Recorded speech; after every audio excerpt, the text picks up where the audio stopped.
جب انسان کو تھوڑا سا ترجمہ آتا ہو نا، اس کی تھوڑی توجہ ہو، اسے نماز پڑھنے کا بھی بڑا ہی مزہ آتا ہے۔ نبی کریم علیہ السلام فرماتے ہیں، رب فرماتا ہے یہ سورہ فاتحہ میرے اور میرے بندے کے درمیان آدھی آدھی ہے، آدھی میری ہے آدھی میرے بندے کی ہے۔ جب وہ کہتا ہے نا مالک یوم الدین، تو یہاں تک وہ میری تعریف کرتا ہے، ایاک نعبد و ایاک نستعین تک پہنچتا ہے تو اب میرا اور اس کا آدھا آدھا کام شروع ہو جاتا ہے۔ پھر آگے میرا بندہ جب مجھ سے دعا مانگتا ہے تو یہ اس کے الفاظ ہیں جو میں اپنے فضل سے قبول فرمایا کرتا ہوں۔ تو ارشاد فرمایا تمام تعریفیں اللہ کے لیے جو تمام جہانوں کا پالنے والا ہے، الرحمن الرحیم، بڑا ہی مہربان ہے نہایت۔ یہ رحمان مبالغے کا صیغہ ہے، یعنی اتنا رحم کرنے والا کہ جتنا کوئی اور رحم نہ کر سکے، اس لیے اللہ ہی رحمان ہو سکتا ہے، بندہ کوئی رحمان نہیں ہو سکتا۔ بندے کو رحیم کہا جا سکتا ہے، نبی پاک رحیم ہے لیکن رحمان نہیں ہے، اس لیے کسی بھی انسان کا نام رحمان نہیں ہو سکتا۔ کسی دکان پر بعض اوقات لوگ نام رکھ لیتے ہیں رحمان بک ڈپو، تو یہ درست نہیں ہے۔ بندے کا نام رحمان نہیں ہو سکتا، عبد الرحمان، اس لیے کہ یہ لفظ رحمان خدا کے علاوہ کسی اور کے لیے بولنا درست نہیں ہے۔ پھر ارشاد فرمایا مالک یوم الدین، اللہ مالک ہے قیامت کے دن کا۔ تو یا اللہ آج کے دن کا مالک بھی تو ہی ہے، آج جو یکم رمضان مبارک ہے تو اس دن کا مالک بھی اللہ ہی ہے۔ تو یہ جو خاص کر کہا مالک یوم الدین، اس کا معنی یہ ہے کہ یہاں کچھ لوگ عارضی طور بھی تو بعض چیزوں کے مالک ہے نا، یہ زمین میری ہے، یہ گھڑی میری ہے، یہ گھر میرا ہے، یہ بچے میرے ہیں، عارضی طور پر بھی تو لوگ مالک ہیں، لیکن قیامت کے دن عارضی طور پر بھی کوئی مالک نہیں ہوگا۔ قیامت میں ساری بادشاہی فقط میرے اللہ کی ہوگی۔ بلکہ رب کریم فرمائے گا کہاں ہیں وہ لوگ جو دنیا میں بادشاہ بنا کرتے، کدھر؟ بڑے بڑے کج کلا جو کہتے تھے کہ ہم اٹھتے ہیں تو لوگ اٹھتے ہیں، بیٹھتے ہیں تو دنیا بیٹھ جاتی، وہ کہاں ہیں؟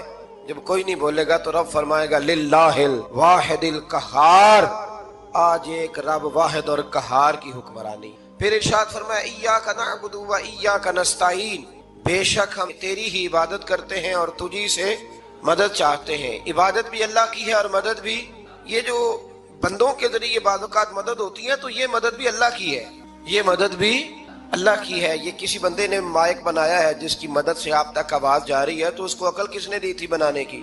تو پھر مدد کس کی ہوئی؟ اللہ کی۔ تو دنیا میں کوئی بھی جو مدد کرتا ہے وہ اللہ کے ولی کریں، نبی کرے، پیغمبر کریں، تو وہ مدد کس کی ہے؟ اللہ کی، اس لیے کہ وہ ذاتی طور پر کچھ بھی نہیں کر سکتے، اگر اللہ انہیں توفیق نہ دے وہ کسی کی مدد نہیں کر سکتے۔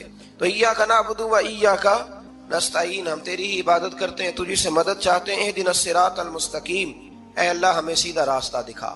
کون سا راستہ سیدھا ہے؟ کون سا راستہ سیدھا ہے؟ تو اللہ نے خود ہی فرمایا ایسے ہی نہ بھٹک جانا، راستہ سیدھا وہ ہے صراط الذین انعمت علیہم، ان لوگوں کا راستہ سیدھا ہے جن پر اللہ نے انعام فرمایا ہے۔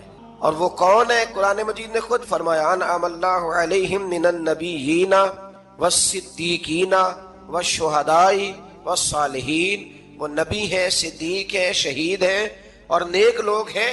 فرمایا اپنی مرضی کے راستے پہ چلو گے تو بھٹک جاؤ گے، رب کی بارگاہ میں سوال کرنا کہ وہ تمہیں نبیوں کے، صدیقوں کے، شہیدوں کے اور نیک لوگوں کے راستے پہ چلائے۔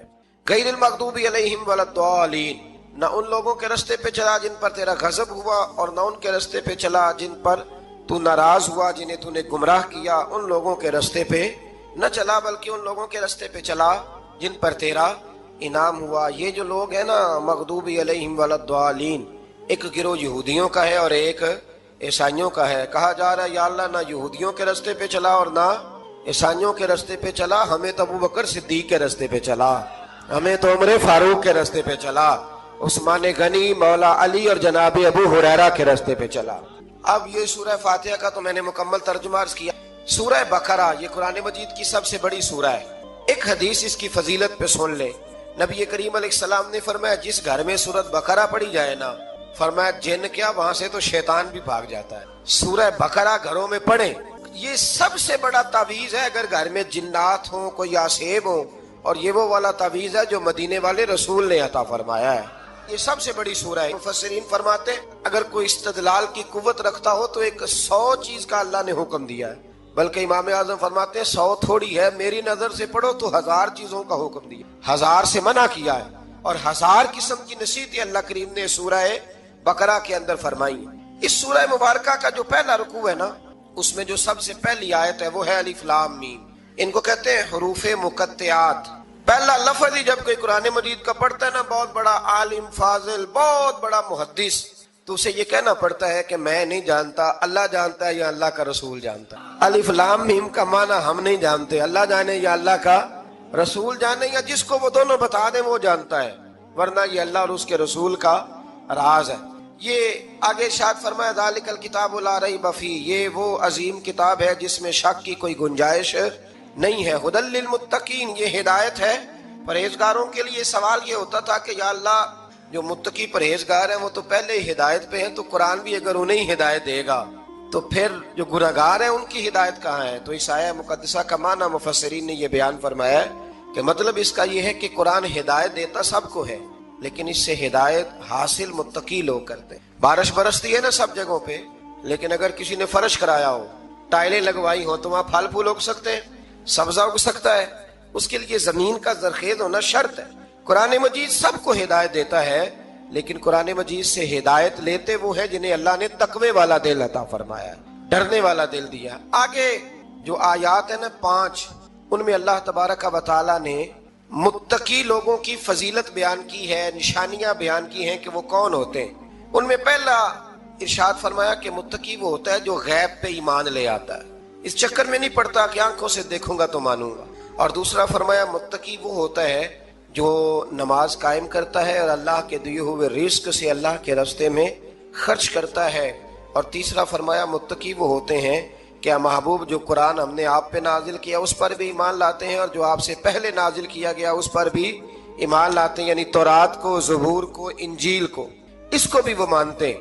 اور پھر اللہ کریم نے فرمایا اولئک علی ھدی من ربہم واولئک ھم المفلحون، یہ جو لوگ ہیں نا غیب پر ایمان لانے والے، نماز پڑھنے والے، زکوٰۃ دینے والے، پچھلی کتابوں کو بھی ماننے والے، نبیوں کو بھی ماننے والے، اور رسول پاک پر ایمان لانے والے، فرمایا یہ وہ لوگ ہیں جو اللہ کی طرف سے ہدایت پر ہیں، اور یہ وہ لوگ ہیں جو دنیا میں بھی کامیاب ہو جائیں گے اور آخرت میں بھی کامیاب ہو جائیں گے۔ پھر آگے نا اللہ تبارک و تعالی نے کفار کا ذکر فرمایا ہے 3 آیات کے اندر۔ مومن کے بعد دوسرا درجہ کس کا ہے ذکر میں؟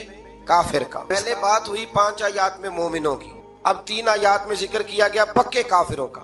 مومن وہ ہوتا ہے زبان سے بھی اللہ اور اس کے رسول کو مانے، ان کی لائی ہوئی چیزوں کو مانے اور دل سے بھی تسلیم کرے۔ اور کافر وہ ہوتا ہے کہ جو نہ زبان سے مانتا ہے اور نہ ہی دل سے تسلیم کرتا ہے۔ پھر اللہ تبارک و تعالیٰ نے 13 آیات کے اندر، 3 آیتوں میں کافروں کا ذکر کیا اور 13 آیات کے اندر پھر منافقین کا ذکر فرمایا ہے۔ منافق کس کو کہتے ہیں؟ منافق اس کو کہتے ہیں جو زبان سے تو دعوے اونچے اونچے کرتا ہے ایمان کے، لیکن اس کے دل میں ایمان موجود نہیں ہوتا۔ آپ حیران ہوں گے، یہیں پہ بات کو ذرا غور سے سمجھے کہ مومنوں کا ذکر 5 آیات میں اور کفار کا 3 آیات میں، پکے کفار کا، اور منافقین کے لیے اللہ نے اگلے ہی رکوع میں 13 آیات بیان فرمائی۔ 13! یہ خطرناک گروہ ہے منافقین، یہ خوفناک لوگ ہیں، یہ وہ چھپی ہوئی بیماری ہے کہ جس کو پکڑنا تھوڑا مشکل ہے۔ کچھ بیماریوں کو ڈاکٹر کہتے ہیں نا یہ خاموش قاتل ہے، قتل کر دیتی ہے پر پتہ نہیں لگنے دیتی۔ اسی طرح منافقین کا ٹولہ ہے۔ قرآن مجید کہتا ہے ان منافقین کے بارے میں وَمِنَ النَّاسِ مَن يَقُولُ آمَنَّا بِاللَّهِ وَبِالْيَوْمِ الْآخِرِ وَمَا هُمْ بِمُؤْمِنِينَ، اے محبوب کچھ لوگ کہتے ہیں ہم اللہ اور آخرت پر ایمان لائے، لیکن وہ ایمان لانے والے نہیں ہیں۔ تو جب رب کہتا ہے نہیں ہے، آج کسی کو کہہ دیا جائے نا کہ وہ بندہ جھوٹا کلمہ پڑھتا ہے، اس کی باتیں نہیں بتاتی، تو کہتے ہو آپ ایک کلمہ گو کو برا کہہ رہے ہیں۔ تو یہاں تو اللہ ان کے کلمے کا بھی اعلان فرما رہا ہے اور ان کے نفاق کا بھی اعلان 13 آیات میں۔ اور رب فرماتا ہے یخادعون اللہ والذین آمنوا وما یخدعون الا انفسهم وما یشعرون، فرمایا وہ اللہ کو دھوکہ دینا چاہتے ہیں مومنوں کو، حالانکہ نہیں دھوکہ دیتے مگر اپنی ہی جانوں کو، انہیں شعور ہی نہیں۔ اللہ تبارک و تعالیٰ نے 13 آیات کے اندر، مکہ مکرمہ میں منافق کوئی نہیں تھا جب تک حضور نے ہجرت نہیں کی تھی۔ کیوں؟ اس لیے کہ وہاں جو کلمہ پڑھتا تھا اسے مار کھانی پڑتی تھی، تو کسی کو کیا مصیبت پڑی تھی جھوٹا کلمہ پڑھ کے مار کھائے۔ مدینے میں جب اسلامی حکومت قائم ہو گئی نا، تو کچھ لوگوں نے اسلامی حکومت سے فائدہ لینے کے لیے جھوٹے موٹے کلمے پڑھ لیے، اندر کفر رکھتے تھے، اوپر سے اظہار اسلام کرتے تھے۔ تو رب فرماتا ہے کہ ان کا یہ ایمان قابل قبول نہیں ہے۔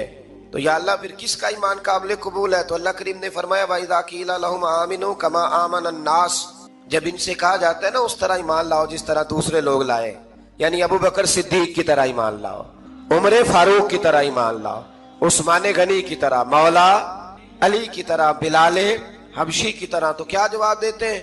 قالوا نؤمن کما آمن السفہاء، کیا اس طرح ایمان لائے جس طرح یہ بیوقوف ایمان لائے؟ الا انہم هم السفہاء، اللہ فرماتا ہے خبردار بے شک وہی بیوقوف ہے، ولکن لا یعلمون، لیکن انہیں اس کا علم نہیں ہے۔ وہ کہا کرتے تھے کہ یہ تو بیوقوف ہے معاذ اللہ۔ ابو بکر صدیق نے سارا ہی مال دے دیا نبی پاک کو، عمر فاروق نے آدھا دے دیا، مولا علی نے سارا کچھ حضور کے نام کر دیا، عثمان جو کماتے محنت کے ساتھ وہ سارا وہاں جا کے پیش کر دیتے، تو بیوقوفی ہے۔ آج بھی کچھ لوگ کہتے ہیں کلمہ پڑھنا چاہیے سیدھا سیدھا، یہ کیا بات ہو گئی؟ کیا بندہ مسیتڑی ہو جائے؟ کاروبار بھی تو کرنا ہے نا، نماز روزہ بھی، تو بیوقوفی ہے۔ اللہ جواب دیتا ہے، فرمایا الا انہم هم السفہاء، خبردار بیوقوف تو تم ہو کہ میرے محبوب کی شریعت کا، دین کا، روحانیت کا سورج چمک رہا ہے اور تم نے فیض ہی کوئی نہیں حاصل کیا۔ تو میرے بھائیوں، صحابہ کا ایمان وہ ایمان ہے، اہل بیت نبوت کا وہ ایمان ہے کہ اللہ کو ایمان بھی وہ والا پسند ہے جو حضور کے غلاموں جیسا ایمان ہو۔ اللہ تبارک و تعالیٰ نے منافقین کا ذکر فرمایا، تو پھر اللہ کریم نے فرمایا یہ تو وہ بیوقوف لوگ ہیں، اس آدمی کی طرح جو آگ جب پوری جلا لیتا ہے نا، روشنی پھیل جاتی ہے تو پھر اللہ اس کا نور لے جاتا ہے۔ انہوں نے بھی چلاکیاں کر کے تھوڑا سا ماحول بنایا تھا، تو اللہ نے ان کے سارے پردے کھول دیے، ان کے پاس کچھ باقی بچا، ان کے پردے کھول گئے۔ رسول کریم علیہ السلام کی بارگاہ میں نا ایک دن ان منافقین نے شرارت کر دی۔ منافقین نے شرارت کیا کی؟ جب حضور صلی اللہ علیہ وسلم نے فرمایا نا پوچھو جو پوچھنا ہے، تو امام راضی کہتے ہیں یہ پیچھے نمازیں پڑھتے تھے، یہ 313 تھے حضور کے پیچھے۔ اگر مدینے میں رہ کے منافق ہو سکتے ہیں تو باقی ملکوں میں بھی تو ہو ہی سکتے ہیں نا جی۔ حضور کے پیچھے نمازیں پڑھتے تھے، تو ایک دن کہنے لگے نہیں یہ کہتے ہیں جو مرضی پوچھو تو ہم پیچھے نمازیں پڑھتے ہیں، ہمارا انہیں پتہ نہیں۔ جب یہ اعتراض کیا نا حضور کے علم پر، آپ سمجھ لیں کہ حضور کے علم پر اعتراض کرنا طریقہ کس کا ہے؟ طریقہ کس کا ہے حضور کے علم مبارک پر اعتراض کرنا؟ کہنے لگے پیچھے نمازیں پڑھتے ہیں، انہیں پتہ ہی نہیں۔ جب یہ کہا تو اللہ کے رسول نے نا، جمعے والا دن تھا، حضور نے فرمایا میرے علم پر اعتراض کرتے ہو؟ 70 بندے نام لے کر اور ولدیتیں لے کر، بلکہ بہت سارے ایسے تھے جنہیں کنفرم ہو گیا کہ ولدیت اصل میں ہے کیا، انہیں طے ہو گیا۔ حضور کے بے ادب کے لیے یہ طے کرنا بھی مشکل ہوتا ہے نا، طے ہو گیا کہ ولدیت ہے کیا۔ 70 بندے نام لے کے حضور نے مسجد نبی سے نکال دیے، فرمایا یا فلاں بن فلاں قم فخرج فإنک منافق، او فلاں کے بیٹے فلاں کھڑا ہو جا، نکل جا، تو منافق ہے۔ حضور نے 70 بندے نکال دیے۔ اب 70 بندے اکٹھے گلی میں نکلے تو رش تو پڑ جاتا ہے نا۔ حضرت عمر فاروق لیٹ ہو گئے، جمعے میں آ رہے تھے، ان کو جاتے ہوئے دیکھا تو عمر فاروق فرمانے لگے جمعہ ہو گیا ہے بھائی، 70 بندے نکل آئے باہر، جمعہ ہو گیا ہے۔ تو ایک منافق کہنے لگا تھا کہ نہیں حضور نے نکال دیا، تو عبداللہ بن ابی سلول جو ان کا سربراہ تھا نا، وہ کہنے لگا چپ کر۔ حضرت عمر سے کہنے لگا ہاں جی ہو گیا ہے، وہ بھی کہنے لگا تھا نہیں ہوا، ہمیں نکال دیا گیا ہے۔ تو یہ سردار بولا کہنے لگا ہو گیا ہو گیا۔ قربانی ایک عبادت ہے، عبادت کا ہمیشہ فلسفہ یہی ہوتا ہے کہ وہ محض اللہ کی رضا کے لیے کی جائے تو قابل قبول ہوتی ہے۔ جس طرح غیروں کو مسلمان کرنا بڑی اہم ذمہ داری ہوتی ہے، اسی طرح مسلمانوں کی تربیت کرنا بھی بہت اہم ڈیوٹی ہوتی ہے۔ قرآن مجید نے لفظ تزکیہ کے ساتھ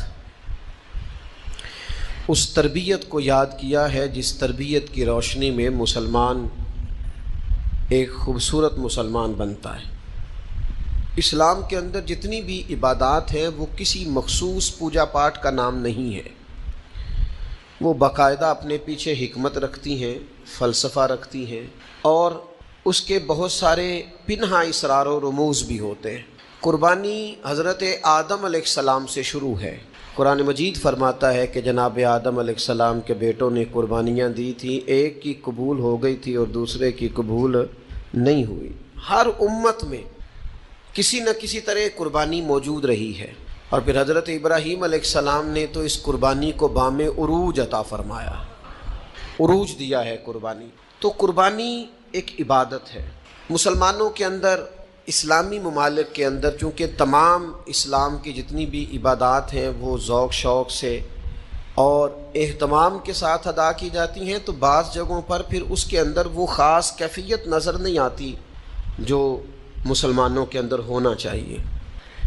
اللہ تبارک و تعالی صرف اس عمل کو قبول فرماتا ہے جو محض اللہ کی رضا کے لیے کیا، جس میں تھوڑی سی بھی دنیا داری کا شائبہ ہو اور کہیں کسی مقام پر تھوڑا سا بھی تفاخر موجود ہو، تھوڑا سا بھی دکھلاوا ہو، دکھلاوا نہیں میں کہہ رہا ہوں تھوڑا سا بھی ہو، تو وہ عمل بارگاہ خداوندی کے قابل نہیں رہتا۔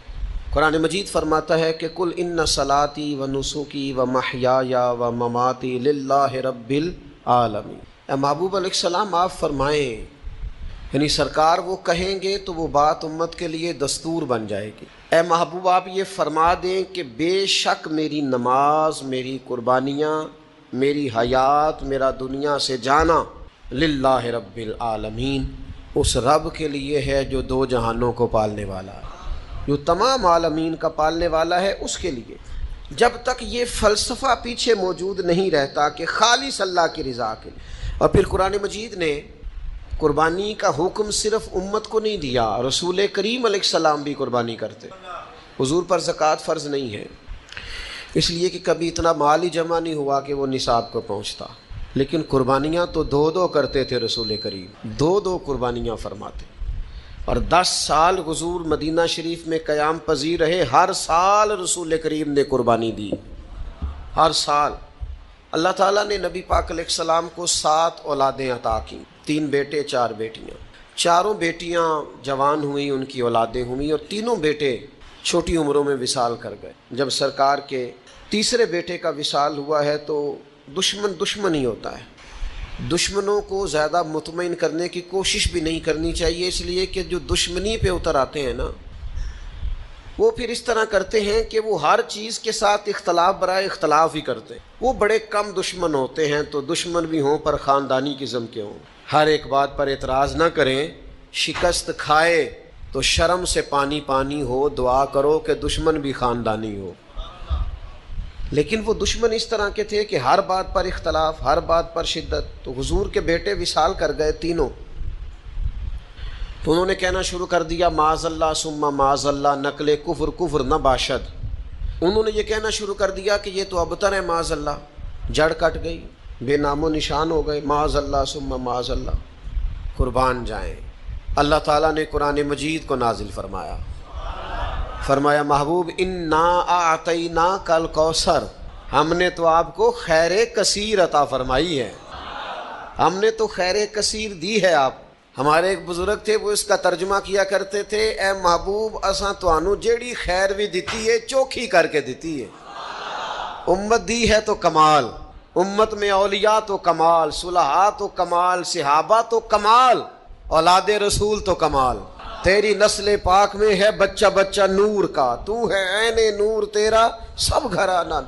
ہم نے تو آپ کو خیر کثیر دی ہے محبوب، خیر دی اور کثرت کے ساتھ دی ہے۔ اب اس کے شکرانے میں مالک کی بارگاہ سے تقاضا کیا ہے؟ ہم نے آپ کو خیر کثیر دی، اب آپ یہ کریں کہ فَصَلِّ لِرَبِّكَ وَانْحَرْ، آپ اپنے رب کے لیے نماز پڑھیں اور قربانی کریں۔ اِنَّا شَانِئَكَ هُوَ الْأَبْتَرُ، آپ کا دشمن ہی ابتر ہے، بے نام و نشان ہے، جڑ کٹا ہے، دشمن ہی۔ کبھی کسی نے دعویٰ کیا ہے معاذ اللہ کہ میں ابو جہل کی اولاد ہوں، میں یزید کی اولاد ہوں؟ کرتے ہیں لوگ دعویٰ۔ جڑیں کٹ گئیں محبوب کے دشمنوں کی، لیکن رہے گا یوں ہی ان کا چرچا، رہے گا یوں ہی ان کا، رہے گا یوں ہی ان کا چرچا رہے گا، پڑے خاک ہو جائیں جل جانے والے، کچھ ہاتھ نہیں آئے گا، ان کا چرچا ہو رہا۔ تو خیر کثیر دینے کے بعد جو تقاضا کیا وہ یہ کہ فَصَلِّ لِرَبِّكَ وَانْحَرْ، نماز پڑھیں اور چلیں۔ روک کے آپ سے سوال کرتے ہیں، بڑے الحمدللہ ذوق سے قربانی ہوتی ہے، بہت سارے لوگ سڑکوں پہ بیٹھے ہیں جانور لیے، خریدنے والے بھی رات کو ٹائم نکال کے ڈیوٹیاں کر کے سب جاتے ہیں، تو ایک بیچنے والے، خریدنے والے، یہ سارے نمازی بھی ہیں۔ تو قربانی سے پہلے تو نماز کا حکم ہے، نماز فرض ہے، قربانی واجب ہے۔ ایک صحابی کہتے ہیں میرے ماموں نے عید کی نماز سے پہلے قربانی کر لی، جانور بھی قربانی کی نیت سے خرید رکھا ہوگا، ارادہ بھی قربانی کا تھا، پر نماز سے پہلے قربانی کر لی۔ نبی کریم علیہ السلام نے فرمایا یہ گوشت ہے، قربانی نہیں، پہلے نماز ہوگی عید کی، فَصَلِّ لِرَبِّكَ وَانْحَرْ، ترتیب یہ ہے قرآن پاک کی کہ پہلے نماز، پھر عید والے دن بھی پہلے عید کی نماز ہوگی، اس کے بعد قربانی ہوگی۔ تو فرمایا گوشت ہے یہ، گویا اسے حرام نہیں کرتے، کھا لے گوشت سمجھ کے، پر یہ قربانی نہیں۔ قربانی فقط جانور ذبح کرنے کا نام نہیں، رب رسول کا حکم ماننے کا نام قربانی ہے۔ جانور کی عمر بھی وہ ہو جو شریعت نے رکھی، اس میں خوبیاں بھی وہ ہوں جو شریعت نے رکھی، ٹائم بھی وہ ہو ذبح کرنے کا جو دین نے طے کیا ہے، پھر قربانی ہوگی، اور نیت بھی تقرب الہی کی ہو۔ ہمارے ہاں تو قربانی کو نا جی، میں چونکہ الحمدللہ کافی سارے جانور آنے ہوتے ہیں یہاں قربانی کے لیے، تو میں ذرا پہلے بچوں کو کہتا ہوں، دوستوں کو، کہ یار جانوروں کا بندوبست کرو، تو ہمیں ہر سال لوگ مشورہ دیتے ہیں، کہتے ہیں منڈی ویکھ لو آخر تے نا کئی یاری بالکل کم سستا ہو جانا۔ میں کہنا یہ آخر ویکھنے دی مثلاً کی مجبوری ہے؟ کیا آپ تماشا دیکھنا چاہتے ہیں؟ کئی باری جی بالکل گاہک ہی نہیں ہوندا، جانور سستا ہو جاتا ہے۔ تو میں تو سمجھتا ہوں کہ میں تو بالکل قائل نہیں ہوں اس بات کا کہ جو بیچارے 2 سال سے جانور پال رہے ہیں وہ بالکل بیچارے کہیں کہ اب بیک ہی نہیں رہا تو ضائع کر دو۔ ہم تو نہیں چاہتے کسی مسلمان کا بھی دیوالیہ نکل جائے، اور اگر آپ کا خیال ہے آخر میں سستے ہو بھی جائیں گے تو ہم نے تو جتنے بھی خرچ کیے سارے اللہ کی رضا کے لیے کیے۔ 4 5 10 ہزار زیادہ چلا گیا تو اپنے لیے تھوڑا کیا ہے، اس کے لیے کیا ہے۔ یہ قرآن پاک نے فلسفہ بیان کیا، اس آیت کو ہر مسلمان کو یاد رکھنا چاہیے۔ رب فرماتا ہے نہ اللہ کی بارگاہ میں ان جانوروں کا گوشت پہنچتا ہے نہ خون پہنچتا ہے، یہ جانور ذبح کرتے وقت تمہارے دلوں میں جو تقویٰ ہوتا ہے وہ تقویٰ رب کی بارگاہ میں پہنچتا ہے۔ صحیح 6 میں حدیث میں لفظ موجود ہیں، حضور نے فرمایا خوش دلی سے قربانی کرو، خوش دلی سے جانور اللہ کی راہ میں پیش کرو، خوش دلی سے۔ تو آپ کیا دیکھنا چاہتے ہیں؟